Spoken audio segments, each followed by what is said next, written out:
योगिनी साधना अपने आप में एक बहुत ही विशिष्ट साधना है। 64 योगिनियाँ हमारे शास्त्रों में बताई गई हैं और उन 64 योगिनियों की साधना से व्यक्ति अध्यात्म की ऊंचाइयों पर पहुंच सकता है।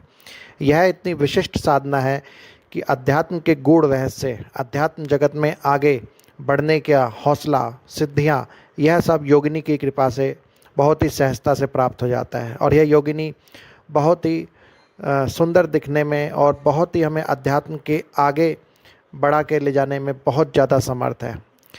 एक प्रकार से के यह 10 महाविद्याओं की विशेष सेविकाएं होती हैं जो अटूट शक्तियों से सिद्ध रहती हैं और यह हमें भी बहुत ज़्यादा शक्तियां दे सकती हैं। इसलिए योगिनी साधना हमें हमेशा करनी चाहिए।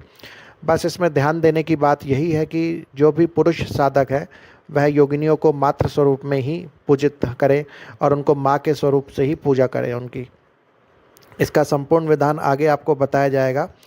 मेन बात इसमें यही है कि जब भी हम साधना में आगे बढ़ना चाहें, कोई शक्ति प्राप्त करना चाहें, तो हम इन योगिनी की साधना से कर सकते हैं। हमें बहुत सारे मेटलिस्टिक भौतिक संपदा, धन धान्य, भाग्य हम बहुत ही आसानी से इन योगिनी की कृपा से प्राप्त कर सकते हैं, क्योंकि इन योगिनियों के पास अथाह सामर्थ्य होता है, अथाह शक्ति उनके पास विराजमान है और एक प्रकार से बहुत ही ज़्यादा अध्यात्म का ज्ञान भी इनके पास होता है। इसीलिए जो व्यक्ति इनकी साधना करता है वह भौतिकता में तो आगे बढ़ता ही बढ़ता है, साथ में आध्यात्मिकता में भी आगे बढ़ जाता है और कई बार तो ये अपने साधक को बहुत ज़्यादा विशेष शक्तियाँ भी प्रदान कर देती हैं और यह पूरी तरीके से निरर्थक है। कई लोगों ने जैसे बताते हैं कि योगिनी बहुत ही क्रूर स्वभाव की होती हैं या कुछ होती हैं राक्षसी टाइप, ये सब बेवकूफ़ी वाली बातें हैं।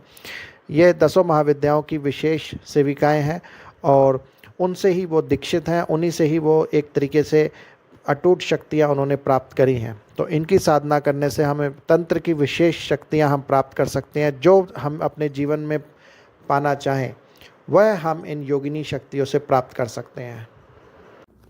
अब हम आपको विधि समझा रहे हैं 64 योगिनी साधना की, उसको किस प्रकार से करना है। यह रात्रिकालीन किया जाए तो ज़्यादा उपयुक्त है। सूर्यास्त के बाद 8-9 बजे के बाद यह पूजन किया जाए।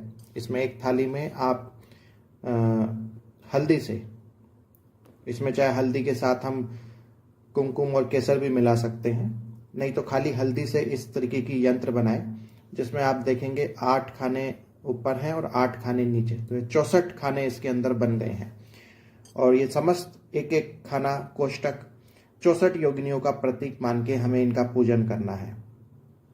और इस प्रकार से करने के बाद धूप दीप लगाना है।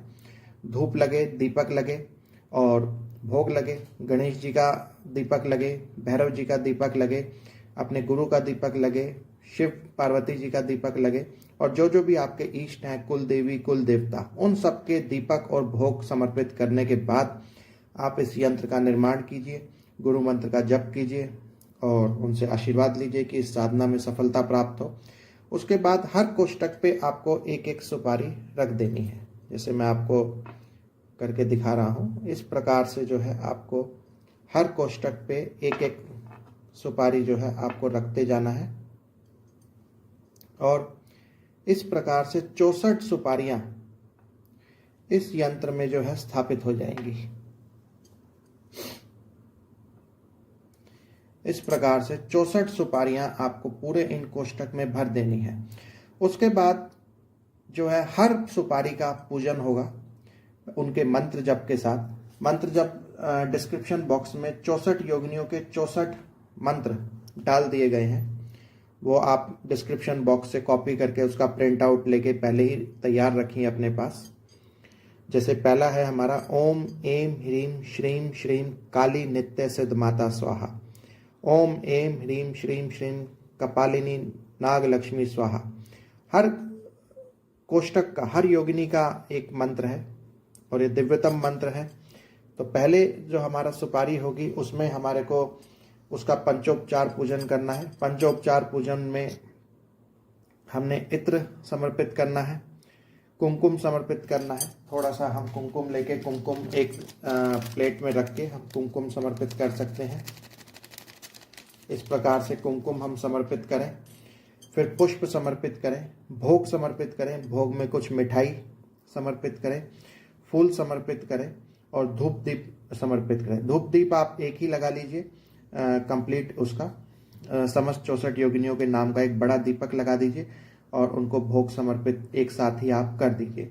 तो इस प्रकार से हर उसका और हर पंचोपचार पूजन में जैसे 5 चीजें आप दिखाएंगे, धूप दीप, तो इसी मंत्र को जपते हुए और भावना देते हुए वो सब चीजें अर्पित कीजिए हर योगिनी के नाम की। इसमें एक एक सुपारी का पूजन होगा और उनका मंत्र जप होगा। इस प्रकार से 64 योगिनियों के 64 सुपारियां हम इन सब कोष्टकों में रख के इन सब का हमने पूजन करना है इन मंत्रों के साथ। उसके बाद जब पूजन समाप्त हो जाए तो आप वैसे वो जरूरी नहीं है, लेकिन आप उस साधना को और तीव्रता में लेके जाना चाहते हैं तो उसमें आप जो है उसके साथ इनका हवन भी कीजिए। इन समस्त मंत्रों का जो है आप हवन कर दीजिए साथ में, एक हवन कुंड में अग्नि लगा के इन मंत्रों के साथ आहुति दीजिए। पुष्टि हवन होगा ये, तो उसमें आप पंच मेवा जो है अपना समर्पित हवन सामग्री में अच्छे से पंच मेवा मिक्स करके उनको आप समर्पित कीजिए और हर योगिनी का आप अपने हिसाब से 5 आहुति 11 आहुति इस प्रकार से आप करके एक बड़ा हवन करके इस साधना को दिव्यतम बना सकते हैं। इस साधना की जो इफेक्टिवनेस है वो आप बहुत ज़्यादा बढ़ा सकते हैं और इस साधना से जीवन में बहुत ही जल्दी परिवर्तन हो जाते हैं। आप बहुत ही जल्दी अध्यात्म के मार्ग में श्रेष्ठता की ओर बढ़ जाते हैं, ऊंचाइयों की ओर बढ़ जाते हैं। और यह ध्यान रखें, पुरुष जो है जो ये साधना करें तो वह इन योगिनियों को मात्र रूप में ही पूजन करके इनको नमन करें, इनका पूजन करें। किसी भी और प्रकार से करना उचित नहीं है। तो जितने भी पुरुष साधक हैं वो कृपया इस बात का ध्यान रखें, इन योगिनियों को मात्र स्वरूप मान के उनका पूजन करें और उनको जो है हर चीज समर्पित करें। तो इस प्रकार से यह साधना अपने आप में बहुत ही ज़्यादा विशेष, फलदायी और जागृत हो जाती है। हालांकि इसके और भी विशिष्ट रूप हैं जिसमें 64 योगिनियों के प्रतीक के रूप में आप 64 दीपक लगा, हर योगिनी के नाम पे एक दीपक और एक भोग अलग रख सकते हैं, तो वह भी करा जा सकता है, लेकिन वह बहुत विस्तृत और विस्तार पूजन हो जाता है। नॉर्मली यह पूजन बहुत ही सही है और यह भी अपने आप में पूर्ण कार्य करता है। तो इस प्रकार से यह साधना पूर्ण होती है। यह सब पूर्ण करने के बाद इसको उस दिन तो वहीं रखे रहने दें, अगले दिन जो है आप इनको प्रवाहित कर दें, इस यंत्र को, इन समस्त गोमती सुपारी को और समस्त प्रकार की अन्य द्रव्य जो पूजा के हैं वो है। और 64 योगिनी जो है अपने आप में ही आपको एक तरीके से सूक्ष्म रूप से आपको मार्गदर्शन देती रहती हैं और आपको साधना के मार्ग में आगे बढ़ाती जाती हैं।